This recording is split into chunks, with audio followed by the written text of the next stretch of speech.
অনেকে চেয়ার পাওয়ার পর এই 15 বছরে এত জমির এত টাকার মালিক হয়েছে সে নিজেও জানে না। আয়াতের ব্যাখ্যায় যে 2টা শব্দ পেয়েছি কোরআন দিয়ে আমি কি বলবো না গোপন করে দেব?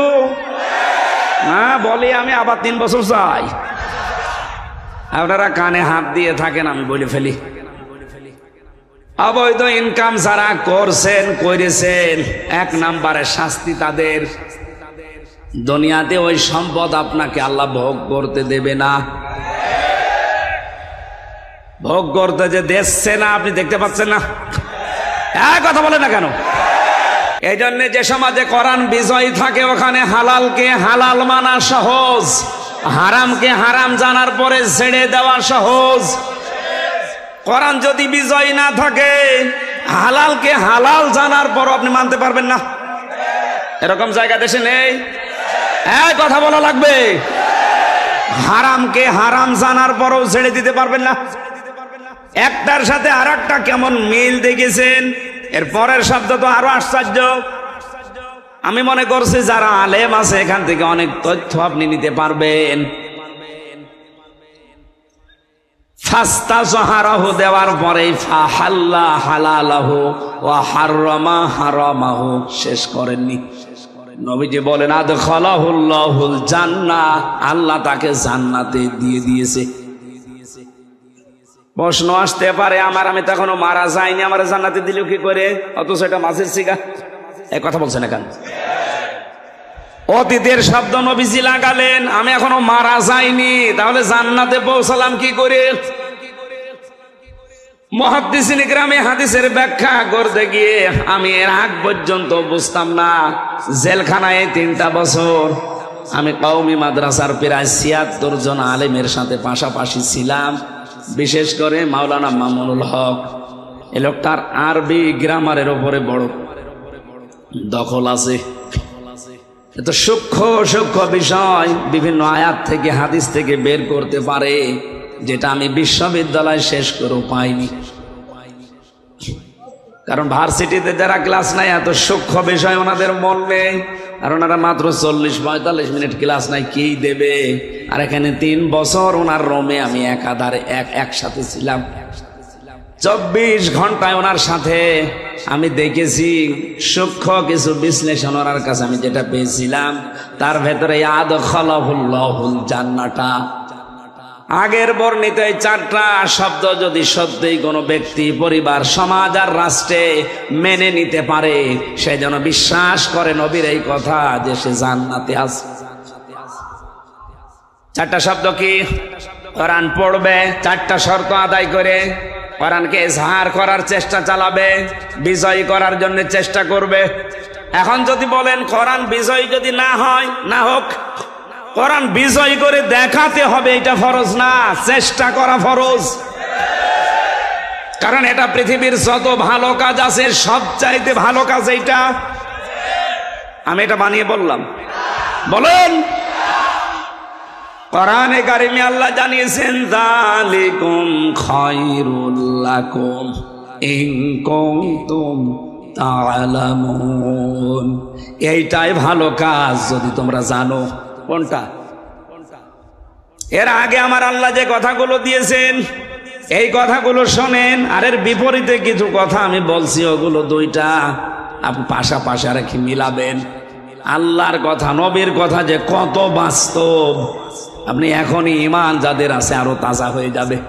আর যাদের ঈমান নেই, আবু জেহেলের মতো এ কথা শুনলেই তাদের শয়তানি বাড়বে। শয়তানি যাদের বাড়বে ওদেরটা আগে বলি? হ্যাঁ, না না, পরে চলে যায়, যাক, আগে আমি একটু বসিয়ে রাখি। আদখালাহুল্লাহুল জান্নাহ বলার আগে যে 4টা শব্দ নবীজি লাগিয়েছেন হাদিসে, আপনি সত্যিই নিরপেক্ষ দৃষ্টি দিয়ে যদি মিলান, কোরআন পড়বো আমি, কোরআন ইজহার করার জন্য, বিজয় করার জন্য আজকে থেকে চেষ্টা চালাবো, এটা যে নফল কাজ না, সুন্নাত কাজ না, এটা যে ফরজ, ওয়াজিব।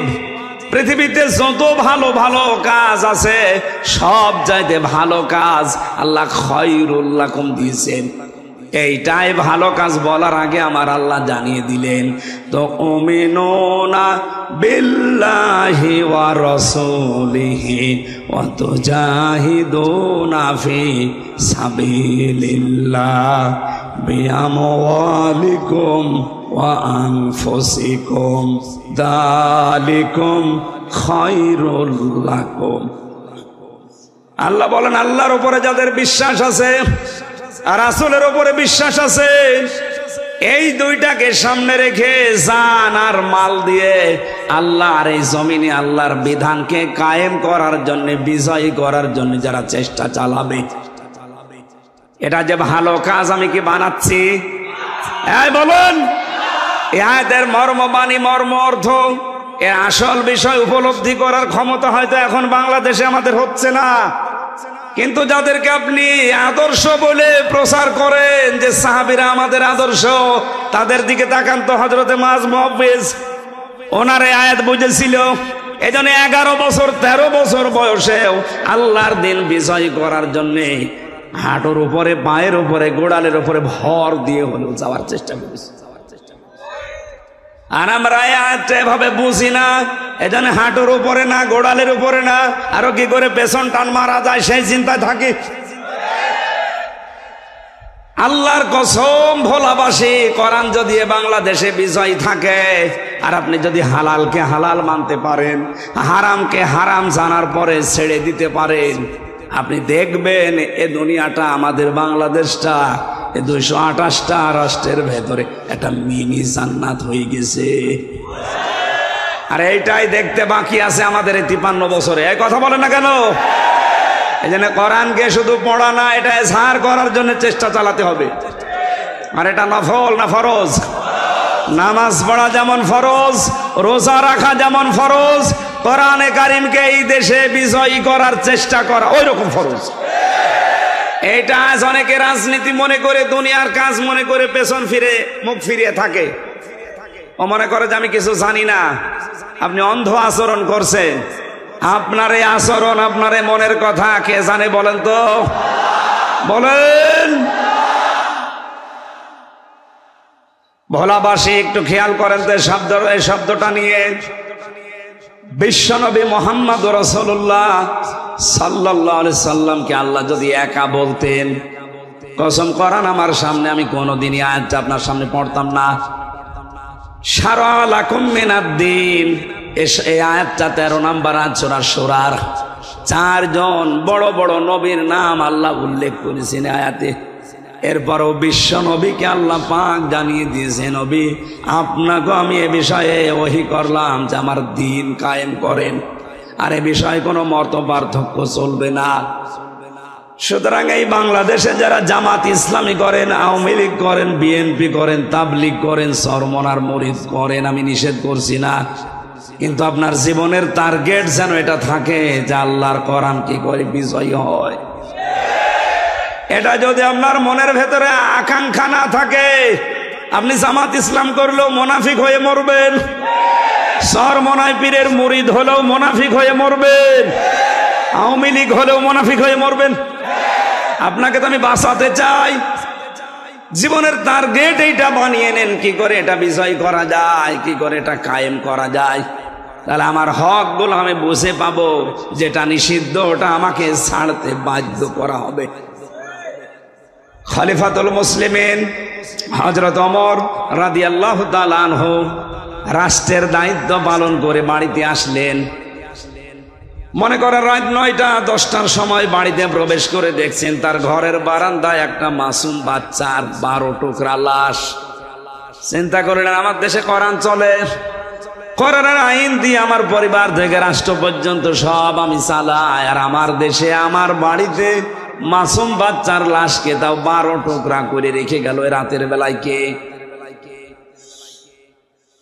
তদন্ত কমিটি গঠন করলেন। 3 দিন পার হয়ে গেল, কোনো রিপোর্ট আসে না। ওনার খাওয়া দাওয়া বন্ধ হয়ে গেছে।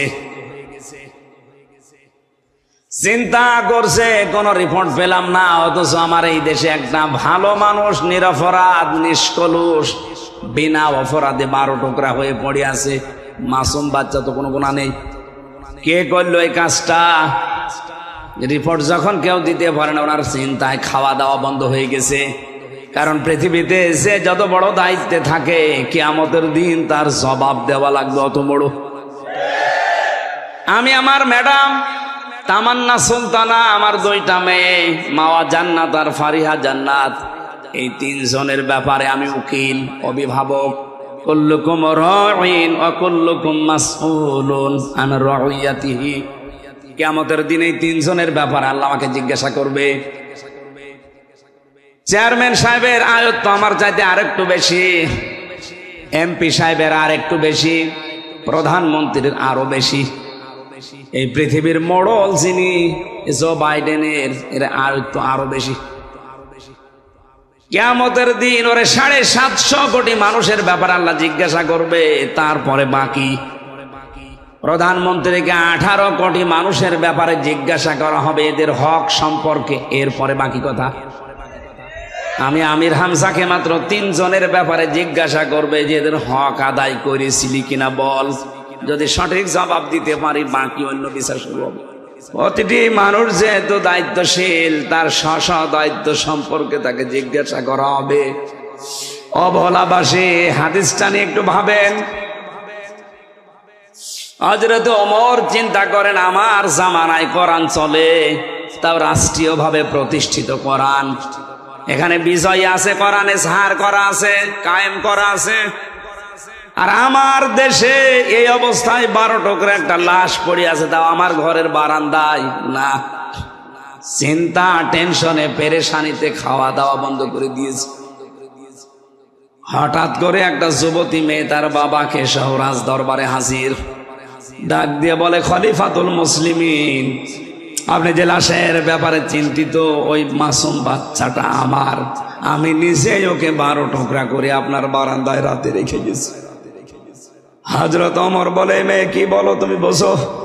যুবতী মেয়েকে ডাক দিয়ে বললেন, খলিফা, যে কি বলো, তোমার মাথা ঠিক আছে? বলে, হ্যাঁ ঠিক আছে। আমি নিজ জ্ঞানে নিজ ইচ্ছায় সজ্ঞানে স্ব ইচ্ছায় এই কাজ করেছি, কিন্তু কেন করলাম এটা আপনাকে জানা লাগবে, তারপরে আপনি রায় দেবেন। আমি আমার বাবাকে নিয়ে বসবাস করতাম জঙ্গলে। 4 জন যুবক মানুষ তারা গেছে ওই জঙ্গলে শিকার করার জন্যে। আমি গোসল করে আসছিলাম, আমাকে দেখে শেষ পর্যন্ত ওরা যৌবনের তাড়নায়, শয়তানের ধোঁকায়, নফসের জালে পড়ে আমাকে তারা শেষ পর্যন্ত আমার সম্ভ্রম নষ্ট করে ফেলেছে। এখান থেকে শেষ না, চিন্তা করলাম আমার এই সন্তানটার বাবা তো একজন না, বাবা কয়জন বলেন না কেন? 4 বাবার ছেলে মেয়ে হলে ভালো হবে। সন্তানটা জন্ম নেওয়ার পরে আমি চিন্তা ভাবনা আরো বেড়ে গেল যে এর তো আসলে কোনো দোষ নেই, দোষ তো ওই মানুষগুলোর। এত নিষ্পাপ মানুষ। দুনিয়াতে আসার পরে আমি চিন্তা করেছি এর দোষ নেই, কিন্তু কোরআনে কারীম আমাকে বারবার ডাক দিচ্ছে, অতুল্লিম বাদা যালিকা জানিম। আল্লাহ পাক বলেন, হে নবী, এ পৃথিবীতে ডাইরেক্ট ইনডাইরেক্ট কোরআনের বিরুদ্ধে যারা আছে, আপনি দেখবেন ওই মানুষগুলো যার সন্তান এ দেশে নেই। ক্ষমতার দোহাই দিয়ে হোক, প্রভাব প্রতিপত্তির দোহাই দিয়ে হোক, আইনের বলে হোক, কোরআনের বিরুদ্ধে যারাই অবস্থান নেবে, আপনি পেছনে হাত দিয়ে খোঁজ খবর নিয়ে জানবেন, দেখবেন ওর জন্মে ঠিক নেই, সে যেই হোক। কোরআনে কারীমের আয়াত আমাকে বারবার আমাকে তাড়া দেয় যে তোমার এই সন্তান তো ঠিক আছে, নিষ্পাপ, কিন্তু এর বাবা তো ঠিক নেই। কয়জন? 4 বাবার সন্তান কি হয়?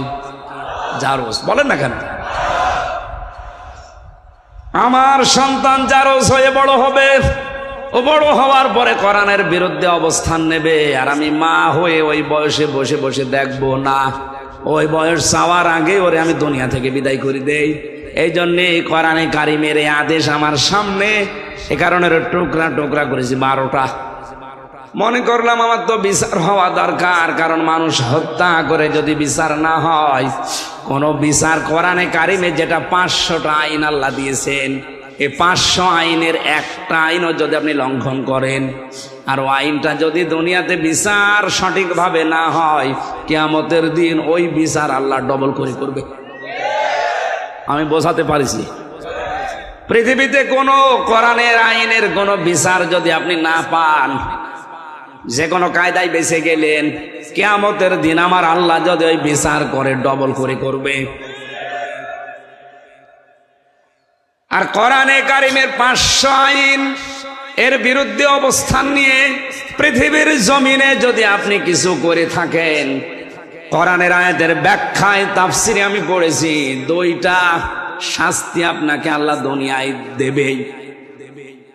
এটা আছে সূরা তহা 16 নম্বর পারা 19 নম্বর পৃষ্ঠা 12 নম্বর লাইনের 124 নম্বর আয়াতের ব্যাখ্যায়, ওমান আ'রাদা আন যিকরি ফাইন্না লাহু মাঈশাতান দঙ্কা ইলা আখির আয়াত। দলিলগুলো লম্বা করে ব্যাখ্যা করে বলতে গেলে আমার আসল উদ্দেশ্য শেষ হয়ে যাবে। আল্লাহ এখানে জানাতে চেয়েছে, দুনিয়াতে আল্লাহর আইন বাদ দিয়ে, আল্লাহর বিধান বাদ দিয়ে কেউ যদি উপায় করে টাকা পয়সা ধন সম্পদ, আমার আল্লাহ বলেন ওর জীবন আমি 1 নম্বরে দঙ্কা সংকীর্ণ করে দেব, ওর উপায় আয় উন্নতিতে কোনো বরকত থাকবে না। আপনাদের এই সমস্ত জেলাগুলোর খবর আমরা অনেকগুলো বিষয় জানি, আমি নাম নিয়ে বলতে পারছি না, তাই অনেকে চেয়ার পাওয়ার পর এই 15 বছরে এত জমির এত টাকার মালিক হয়েছে সে নিজেও জানে না। আয়াতের ব্যাখ্যায় যে 2টা শব্দ পেয়েছি কোরআন দিয়ে, আমি কি বলবো না গোপন করে দেব? হ্যাঁ বলি, আমি আবার 3 বছর যাই। আপনারা কানে হাত দিয়ে থাকেন, আমি বলে ফেলি। অবৈধ ইনকাম যারা করছেন করেছেন, 1 নম্বরে শাস্তি তাদের, দুনিয়াতে ওই সম্পদ আপনাকে আল্লাহ ভোগ করতে দেবে না। ভোগ করতে যে দিচ্ছে না, আপনি দেখতে পাচ্ছেন না? কথা বলে না কেন? একটা জেলার শুনলাম 4 ভাগের 1 ভাগে তার কি খাওয়া খেয়েছে। একটা জেলার 4 ভাগের 1 ভাগ যদি একজনের হয়, তো বাকিগুলো কি ঘাস কাটছে? বিশাল সম্পদের মালিক কিয়ামত পর্যন্ত হায়াত পেলেও তার হওয়ার কথা ছিল না, কারণ তার যে বেতন আমি তো জানি। আমি সেই 11 সাল থেকে প্রশাসনের সাথে আছি, কারণ আমি 11 সালে প্রথম গ্রেফতার হওয়ার পরে ওসি সাহেবকে পড়াতাম। ওনার ওই জায়গা থেকে একেবারে আইজি পর্যন্ত যত সিস্টেম আছে সবগুলো আমার আয়ত্ত করা আছে, কার কি পজিশন, কার কি টাকা, যে হিসাব এখন বের হচ্ছে, যে বাস্তবতা আমাদের সামনে আসছে, আমরা দেখতে পাচ্ছি। এই লোকটা যদি কিয়ামত পর্যন্ত হায়াত পায় আর ওই বেতন নিয়ে যদি চলে, এই সম্পদের মালিক হওয়া তার দ্বারা আরো কঠিন, কারণ তার আরো খরচ নেই। আর ওনারা যে সমস্ত ভিআইপি জায়গায় থাকে, আমি যে ওসিকে পড়াতাম, ওনার বেতন ওই সময় ছিল মনে হয় 42,000 টাকা, অথচ ওনার স্ত্রী আর সন্তান 2টা ঢাকাতে যে বাড়ি নিয়ে থাকে, ওই বাড়ির ভাড়াই হচ্ছে ওই সময় 11 সালে 52,000 টাকা। বেতন কত? আর বাড়ি ভাড়া, বাকি টাকা আরো নেই। খাওয়া দাওয়া আছে, ছেলে মেয়ের কলেজে বিশ্ববিদ্যালয়ে লেখাপড়া আছে, আর তার ম্যাডামের যে সাজ, সব মিলে মনে হয় 2.5 থেকে 3 লাখ টাকা না হলে মাস যাওয়ার কথা। বেতন কত?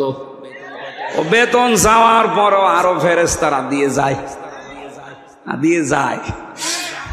আমি একদিন পড়াচ্ছিলাম, প্রতি জমার দিন পড়াতাম, লা তাকুলু আমওয়ালাকুম বাইনাকুম বিল বাতিল, যে ঘুষ খাওয়া যাবে না। এই আয়াতটা হঠাৎ করে একটা লোক ব্রিফকেসের ভেতরে 10 লাখ টাকা নিয়ে ওনাকে বলছে, স্যার এই হাদিয়াটা রাখেন আর আমার ওই মাল ছেড়ে দিন। আমারে বলছে, হুজুর নেবেন মানে আপনারে পড়ালাম কি, আর আজকে সেই ঘুষের আয়াত। এতদিন যাই পড়িয়েছি আজকে ঘোষের আয়াত পর্যন্ত এসেছে সূরা বাকারা, আর আপনি আজকে এই জিনিস পেয়েছেন। আমারে বলছো হুজুর এটা তো ঘোষ না, এটা তো হাদিয়া। হাদিয়া হাদিয়া আপনার সরকার দেয় না? ওই সময় দেখলাম গরম দিলে লোকটারে, বেটা বেয়াদব, আমি কোরআন শরীফ পড়ছি আর তুমি। ওই সময় দেখলাম তাড়িয়ে দিল, পরে নিয়েছ কিনা আমি জানি না। এইরকম হাদিয়া যদি মাসে 10টা পায়, ওর 42,000 টাকা নেওয়া লাগে। হ্যাঁ, কথা বলে দেখেন। বাংলাদেশের 2টা থানায় সবচাইতে বেশি ক্রাইম হয় এখনো পর্যন্ত, সিলেটের বিশ্বনাথ আর কুষ্টিয়ার মডেল থানা। কারণ যত মামাদের আর দাদাদের দেশে জিনিসপত্র আসে এই জায়গা নিয়ে, সারা বাংলাদেশ মিলিয়ে আপনি যেই কয় মন গাঁজা না পাবেন, লালনের মাজারের দ্বারা মন গাঁজা বেশি পাওয়া যায়। এটা তো আকাশ থেকে পড়ে নাকি?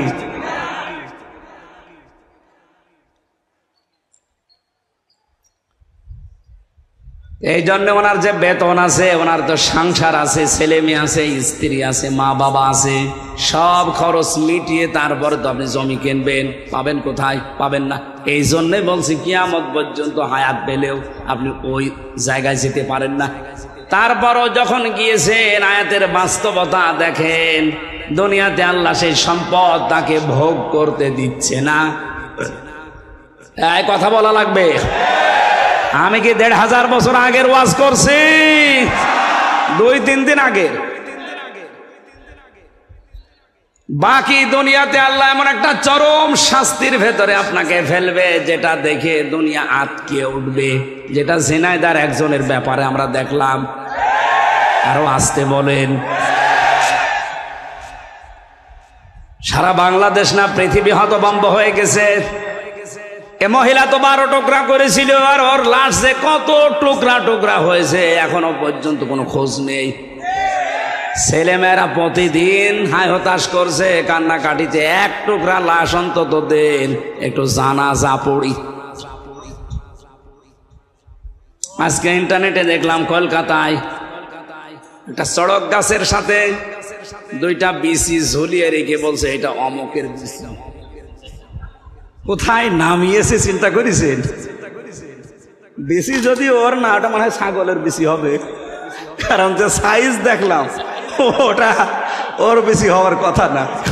ওটা কোনো ছাগলের বিসি হবে, গাছের সাথে ঝুলিয়ে নিচে লিখে দিয়েছে অমকের বিসি। পৃথিবী আটকে উঠেছে। আমার তো মনে হচ্ছে 1,500 বছর আগে আয়াতে আল্লাহ যা বলেছে, এই 2024 সালের এই মে মাসের 29 তারিখে আমরা 100 ভাগ খাপের খাপ মমতাজের বাপ মিলে গেছে। এই জন্য অবৈধ ইনকামে যারা আছেন থামেন। সে প্রভাব প্রতিপত্তির কারণে হোক, ক্ষমতার কারণে হোক, আইনের কারণে হোক, চেয়ারের কারণে হোক, যেখানে আছেন ওই জায়গায় থামেন। 1 নম্বরে আপনি জীবনে ওই অবৈধ সম্পদ ভোগ করতে পারবেন না, আর এমন চরম শাস্তির ভেতরে পড়বেন দুনিয়া আটকে উঠবে। আল্লাহ এদেরকে বোঝার তৌফিক দাও, বলেন আমিন। জানি ওদের মগজে কথা ঢুকবে না, কারণ খতামাল্লাহু আলা কুলুবিহিম, কলবের উপর আল্লাহ মোহর মেরে দিয়েছে। আবু জাহেল যেদিন মারা যাচ্ছিল, আব্দুল্লাহ ইবনে মাসউদ রাদিয়াল্লাহু তাআলা আনহু তার বুকের উপরে বসার পরে যখন ছুরি চালাবে গলার উপরে, ডাক দিয়ে বলে তুই কে? কে মানে? আমি ইবনে মাসউদ। কোন মাসউদ? বলে আমাকে একটা চড় দিয়ে আমার ডান কান তুমি কালা করে দিয়েছিলে, নষ্ট করে দিয়েছিলে কোরআনে কারিমের সূরা রহমান পড়ার কারণে।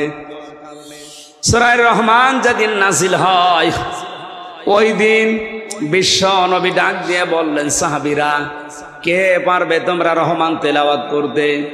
ইবনে মাসউদ দৌড় দিয়ে এসে বলেছিলেন, হে রাসূল আমার একটু অনুমতি দেন, আমি একটু তেলাওয়াত করে শোনাই। উনি কাবার চত্বরে উচ্চ কণ্ঠে আয়াতটা পড়েছিলেন, আর রহমানু আল্লামাল কোরআন খালাকাল ইনসানা আল্লামাহুল বায়ান।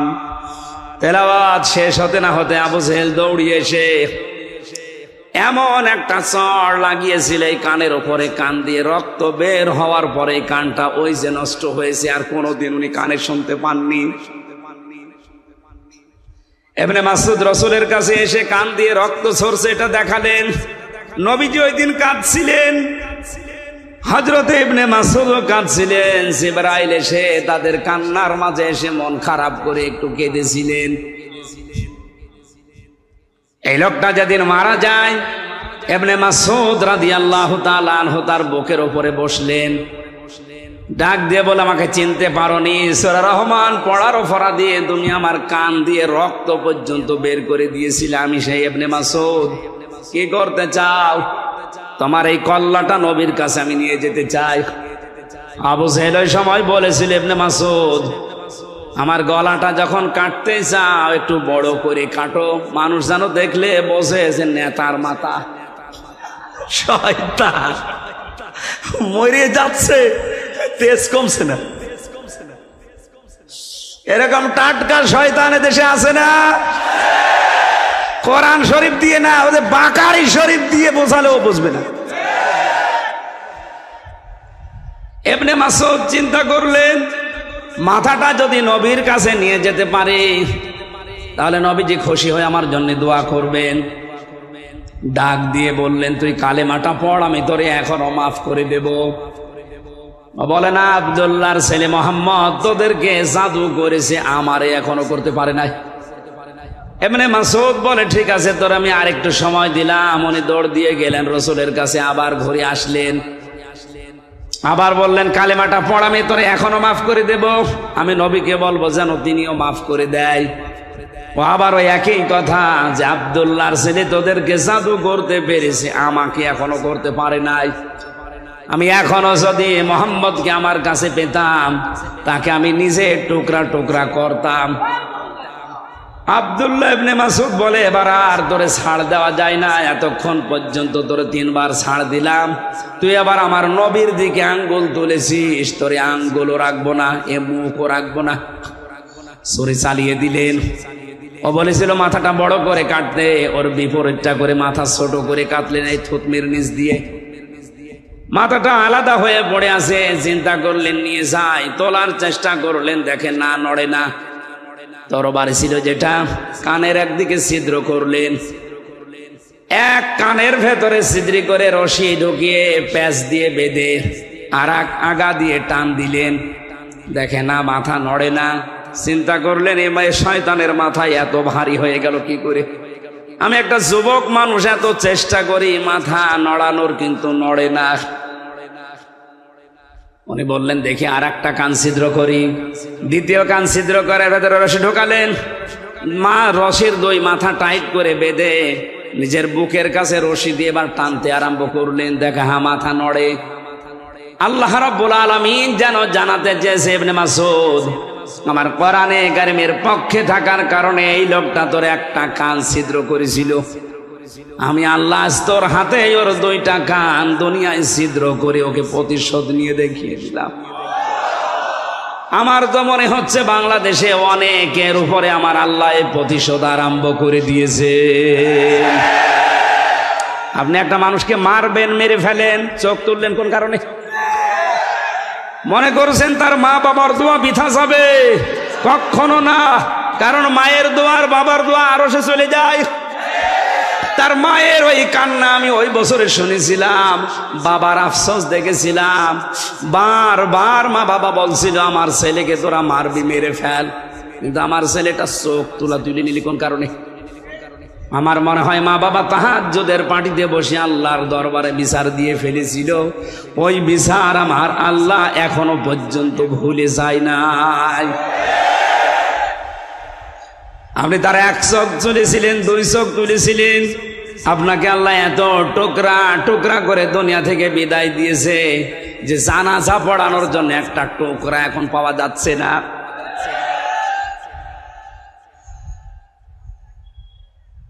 ভোলাবাসী যুবতী মেয়েটা ডাক দিয়ে বলে, খলিফা, আমি চিন্তা করলাম দুনিয়াতে আমি হত্যা করলাম, হত্যার বিচার যদি না হয় তাহলে কিয়ামতে আল্লাহ বিচার ডবল করে করবে।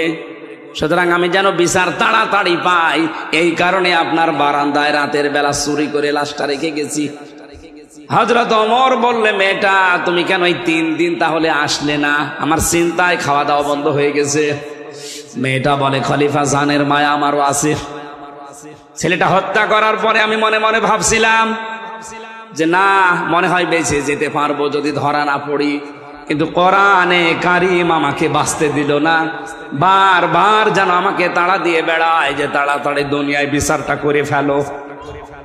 আমি এসেছি, আপনি জলদি করে হায়াত থাকতে আমার বিচারটা শেষ করেন, মরণের পরে যেন বিচার আর আল্লাহ ডবল করে করতে না পারেন।